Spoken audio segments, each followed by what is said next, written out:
Question paper leaked എന്നൊരു തമ്പനിയിൽ കൊടുത്തിട്ട് താങ്കൾ പറഞ്ഞു അതെന്തിനാണ് അങ്ങനെ ചെയ്തത്? അട്രാക്ട് ചെയ്യുക. ലീക്ക്ഡ് എന്നതിന്റെ തൊട്ടപ്പുറത്ത് ഒരു ക്വസ്റ്റ്യൻ മാർക്ക് ഇടും. അതെ, അത് യൂട്യൂബ് മീൻസ് മീഡിയകൾക്ക് അറിയാലോ, ഇന്ന ആളും പിന്നെ മരണപ്പെട്ടു ക്വസ്റ്റ്യൻ മാർക്ക് ഇട്ട് കഴിഞ്ഞാൽ അത് പെടാം എന്നൊരു അർത്ഥം ഉണ്ടല്ലോ. അപ്പോൾ കുട്ടികളെ മരണപ്പെട്ടു ഞങ്ങൾ അങ്ങനെ കൊടുക്കാറില്ല. തമാശയിൽ പറഞ്ഞതാണ്. കാര്യം എനിക്ക് അത്രയും എന്താ പറയുക ടെൻഷൻ അടിക്കുകയാണ്. കാര്യം ഞാൻ വാർത്ത തുടങ്ങുമ്പോൾ MS സൊല്യൂഷൻ എന്തുകൊണ്ട് ഇത്തരം വലിയ ഒരു ഭീമ കോർപ്പറേറ്റീവ് എഡ്യൂക്കേഷണൽ പ്ലാറ്റ്ഫോമുകളുടെ പേരുകൾ എന്തുകൊണ്ട് ഇവിടെ വരുന്നില്ല, അല്ലെങ്കിൽ ആ ഭാഗത്തേക്ക് എന്തുകൊണ്ട് അന്വേഷണം പോകുന്നില്ല എന്ന് എനിക്കറിയില്ല. പക്ഷെ എന്തായാലും ഞാൻ ആ കാര്യം ഇപ്പോൾ ഈ കെമിസ്ട്രിയുടെ കാര്യം നമ്മൾ പറഞ്ഞു. ഇതുപോലെ തന്നെ സമാനമായ രീതിയിൽ തന്നെയാണ് താങ്കളുടെ പിന്നെ ചാനലിൽ വന്ന കണക്കിൻ്റെയും പിന്നെ +1 കണക്കിൻ്റെയും വന്നത്. അതിലും ഈ പ്രൊഡിക്ഷൻ രീതി തന്നെയാണ് ഉപയോഗിച്ചത്, വേറെ ഏതെങ്കിലും വന്നു എന്നുള്ളൊരു സംശയം അവിടെയാണ് ഏറ്റവും പ്രധാനമായിട്ട് വന്നത്. അതെ, തീർച്ചയായിട്ടും അതും നമ്മുടെ ടീച്ചേഴ്സ് എന്ന് പറയുന്നത് ഹൈലി എക്സ്പേർട്ടാണ്. BTech ഉള്ള നല്ല രീതിയിൽ എൻട്രൻസ് ഓറിയൻറ്റഡ് ആയിട്ട് ക്ലാസ്സുകൾ കൊടുക്കുന്ന JEE അഡ്വാൻസ് ക്ലാസ് കൊടുക്കുന്ന അധ്യാപകനാണ് മാത്സിൻ്റെ സാറ്.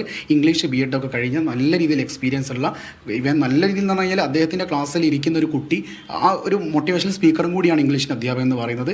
അപ്പോൾ അത്രയും അവർ ഇരുന്ന് പ്രിപ്പയർ ചെയ്യാണ്. പക്ഷേ ഇപ്പോഴത്തെ ഒരു ട്രെൻഡ് എന്ന് പറയുന്നത് ആരാണോ ഏറ്റവും കുറഞ്ഞ ക്വസ്റ്റ്യൻസ് ഏറ്റവും കുറഞ്ഞ സമയം കൊണ്ട് വീഡിയോ കണ്ടൻറ്റായി ചെയ്യുന്നത് അതായിരിക്കും കുട്ടികളെ കാണുക. കാര്യം കുട്ടിക്ക് ഏറ്റവും കുറഞ്ഞ ചോദ്യങ്ങളാണ് വേണ്ടത്. അപ്പോൾ നമ്മളാണ് ഈ ഒരു പ്രഡിക്ഷൻ എന്ന് പറയുന്ന ആ ഒരു സംഗതിയെ കൊണ്ടുവരുന്നത്, പ്രവചനം. പക്ഷെ അത് ശരിക്കും നമ്മൾ പ്രീവിയസ് ഇയർ ക്വസ്റ്റ്യൻസ് തന്നെയാണ് പറയുന്നത്. എങ്കിലും ചില എക്സ്പെക്റ്റഡ് ക്വസ്റ്റ്യൻസ് നമ്മൾ കൊടുക്കാറുണ്ട്.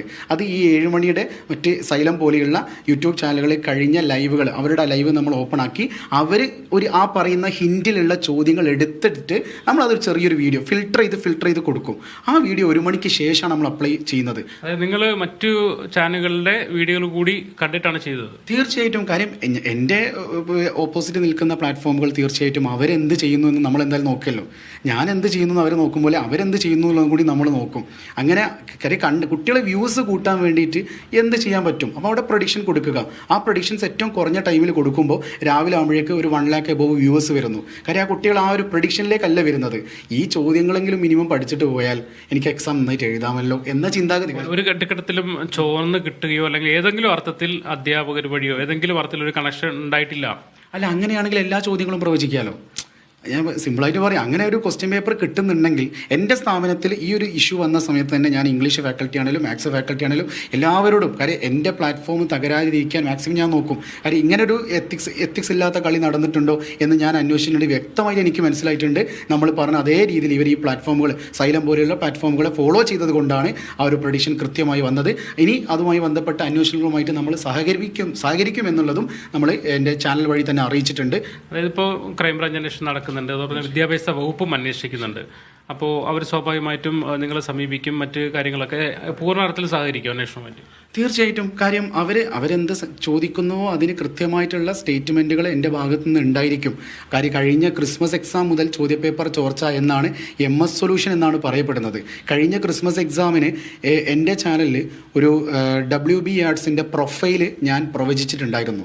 അപ്പോൾ എന്നെ ഒരു അധ്യാപകൻ ഡയറക്റ്റ് വിളിച്ചു, നിങ്ങളെങ്ങനെ ഒരു പ്രൊഫൈൽ ഡയറക്റ്റ് പ്രഡിക്റ്റ് ചെയ്യും?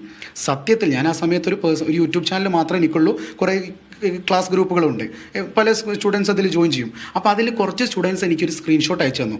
സാർ, ഇത് എൻ്റെ സ്കൂളിലെ സാറ് ഗ്രൂപ്പിൽ അയച്ചു തന്നതാണ്, ഈ ക്വസ്റ്റ്യൻസൊക്കെ നാളത്തെ എക്സാമിനൊക്കെ പഠിക്കണം എന്ന് പറഞ്ഞിട്ട്. അപ്പോൾ അദ്ദേഹം ആ ഒരു സ്ക്രീൻഷോട്ട് എനിക്ക് അയച്ചു തന്ന കുട്ടി എന്താണോ അതിൽ പറഞ്ഞത് അത് തന്നെ ഞാൻ ബോർഡിലേക്ക് എഴുതി, മക്കളെ പ്രൊഫൈൽ WB ആർട്സ് ചോദിക്കും എന്ന് ഞാൻ പറയാം. കാര്യം എൻ്റെ ഡയലോഗ് അതാണ്, മക്കളെ നാളത്തെ ക്രിസ്മസ് എക്സാമിന് ഇത് ചോദിച്ചിരിക്കും. കാര്യം ആ പറയുമ്പോൾ കുട്ടി ഇത് ചോദിച്ചാലോ, അപ്പോൾ പഠിച്ചേക്കാം, അപ്പോൾ കിട്ടി പോയാൽ പോയി എന്നുള്ള രീതിയിലാണ് ഞാൻ അവതരിപ്പിക്കുക. അപ്പോൾ WB ആർട്സ് വന്നപ്പോൾ ഞാനും ഞെട്ടി. അപ്പോൾ ഞാൻ ആലോചിച്ചത്, ആ കുട്ടി എനിക്ക് അയച്ചു തന്ന സ്ക്രീൻഷോട്ടിൽ ആ കുട്ടിയുടെ സ്കൂളിലെ അധ്യാപകൻ തലേ ദിവസം ഗ്രൂപ്പിലിട്ടത് എന്താ, പ്രൊഫൈൽ WB ആർട്സിൻ്റെത് ചോദിക്കും. അപ്പോൾ ചോദിക്കുന്നത് ഇപ്പോൾ ഇങ്ങനെയൊക്കെ നിങ്ങൾ പറയുന്നുണ്ട്. പക്ഷേ